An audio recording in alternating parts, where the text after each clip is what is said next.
Seja muito bem-vindo e bem-vinda ao canal Vocacionados. É uma grande alegria ter você aqui conosco para mais um momento de reflexão na Palavra de Deus. Eu sou Marciel Farias e hoje vamos refletir sobre uma das forças mais poderosas do Evangelho, o amor que move o coração de Deus e que também deve mover o coração dos seus filhos. E até porque, em um mundo marcado pela indiferença, o Senhor nos chama para sermos um instrumento da sua graça, refletindo o caráter de Cristo em nossas palavras, atitudes e relacionamentos. E ao longo do seu ministério, Jesus encontrou multidões cansadas, feridas e sem direção. Ainda assim, ele nunca olhou para as pessoas com desprezo ou impaciência e o seu coração transbordava compaixão. E quando eu e você compreendemos a profundidade deste amor, percebemos que o verdadeiro testemunho cristão não nasce da obrigação, mas sim da transformação produzida pela presença de Deus em nossa vida. E é sobre esta transformação e amor que vamos refletir hoje em nosso vídeo. É por isso que agora eu rodo a vinheta e na sequência vamos meditar na palavra de Deus.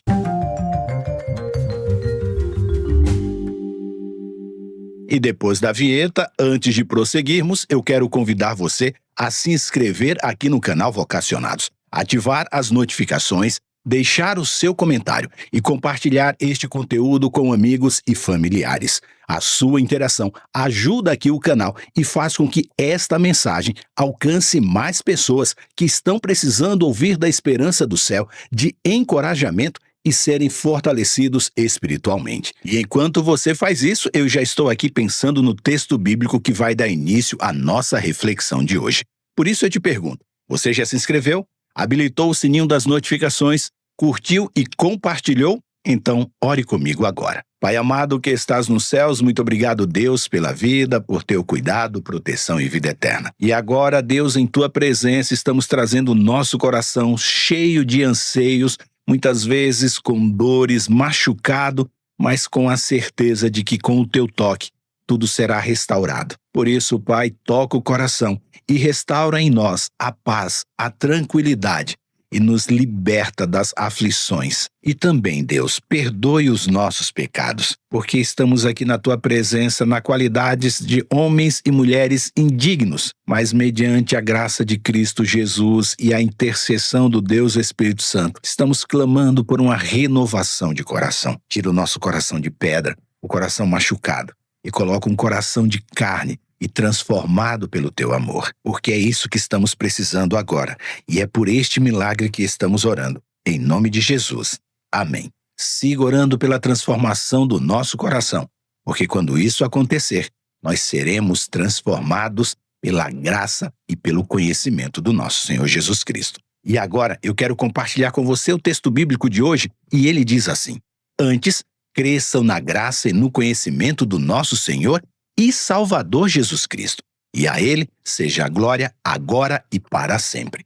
Amém. Quem escreveu este versículo inspirado pelo Deus Espírito Santo foi Pedro, na sua segunda carta, no capítulo 3, no versículo 18. E ele fez isso para nos mostrar o poder do Evangelho, pois o Evangelho nos mostra que a missão de Cristo sempre foi impulsionada pelo amor. E Mateus registra que Jesus, ao ver as multidões, teve compaixão delas porque estavam cansadas e desamparadas, como ovelhas sem pastor. Isso está em Mateus capítulo 9, versículo 36. Esta imagem é profundamente significativa. Ovelhas sem pastor vivem vulneráveis, sem proteção e sem direção. Da mesma forma, muitas pessoas caminham pela vida carregando fardos invisíveis, buscando sentido para a existência e ansiando por uma esperança que o mundo não pode oferecer. E foi essa compaixão que levou Jesus a ensinar, curar, restaurar e anunciar o reino de Deus. Seu ministério era como um rio de misericórdia que fluía continuamente para alcançar os necessitados. E o mesmo amor que impulsionou Cristo deve impulsionar os seus discípulos, deve impulsionar você, deve me impulsionar. E o apóstolo Paulo certa vez escreveu, inspirado pelo Deus Espírito Santo, que o amor de Cristo nos impulsiona. Isso está em 2 Coríntios capítulo 5, versículo 14. Observe aqui que Paulo não menciona pressão, medo ou obrigação. O que o movia era o amor. E quando você e eu compreendemos o tamanho da graça que recebemos, não conseguimos permanecer indiferentes àqueles que ainda precisam conhecer a esperança que é encontrada em Jesus. E o profeta Jeremias descreveu esta experiência dizendo que a sua mensagem arde em meu coração como fogo, é como fogo em meus ossos, e eu estou exausto. De tentar contê-la, não consigo fazê-lo. Você lê este versículo em Jeremias 20, versículo 9.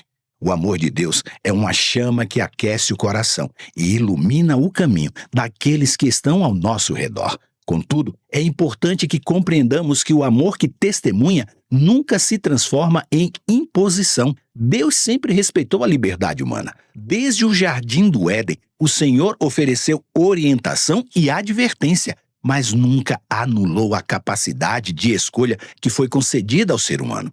Ao longo das Escrituras, nós vemos um Deus que convida, chama, exorta e atrai com amor. E em Deuteronômio, capítulo 4, versículos 29, 30 e 31, encontramos a promessa de que aqueles que o buscarem de todo o coração o encontrarão. O Senhor, sim, deseja relacionamento, não coerção. É por isso que o amor verdadeiro não aprisiona, ele convida, não força, ele espera, não domina, ele transforma. E aqui eu preciso fazer um adendo muito importante. Quando você for convidado para falar do seu relacionamento com Deus e, à luz da Bíblia, compartilhar sobre o amor, as leis, o sacrifício expiatório de Jesus e a imensidão da sua graça salvífica, não force o entendimento. Tampouco fique pressionando para que quem está interessado para aprender sobre Deus aceite a Jesus como seu Salvador e desça às águas batismais para confirmar o seu passo de fé publicamente. Essa não é a nossa missão. Há alguém muito mais habilitado para convencer o indeciso sobre o pecado, sobre a justiça e sobre o juízo. E o texto bíblico vai dizer exatamente assim. E quem falou estas palavras foi o próprio Jesus, momentos antes de ascender ao céu. As suas palavras foram: mas agora eu vou para junto daquele que me enviou, e nenhum de vocês me pergunta para onde o Senhor vai? Pelo contrário, eu lhes disse estas coisas e a tristeza encheu o coração de vocês. Mas eu lhes digo a verdade. É melhor para vocês que eu vá, porque se eu não for, o Consolador não virá para vocês.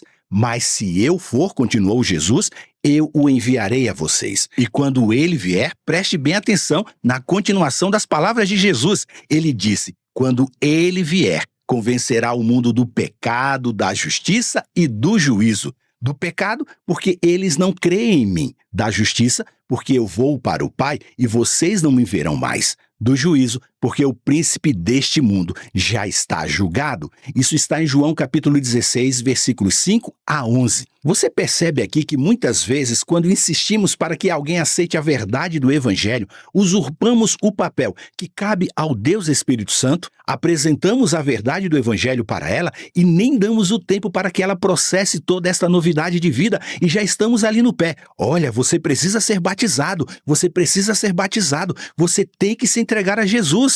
Calma, deixe que o Deus Espírito Santo trabalhe na vida do seu interessado. E Jesus foi o maior exemplo daquele que viveu esta verdade.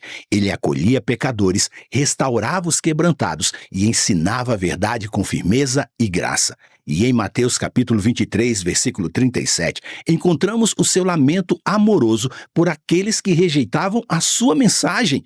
Quantas vezes eu quis reunir vocês, meus filhinhos, como a galinha protege os seus pintinhos debaixo das asas, mas vocês não deixaram. Você consegue perceber nestas palavras de Jesus e entender que haverá aqueles que, mesmo ouvindo o chamado do Mestre, vão escolher dizer não? Entenda. Cristo nunca desistiu das pessoas e eu e você não temos que desistir delas, mas também ele nunca as obrigou a segui-lo. E a sua abordagem nos ensina que o testemunho cristão deve ser marcado pela paciência, pela compaixão e pelo respeito. E como afirmou o teólogo John Stott, a verdade sem amor é dureza e o amor sem verdade é sentimentalismo. E o Evangelho une ambas as coisas de forma perfeita. Por isso, pare de querer apressar as pessoas para bater as metas ou afagar o seu ego. Nos dias atuais, muitos confundem firmeza com agressividade e convicção com intolerância.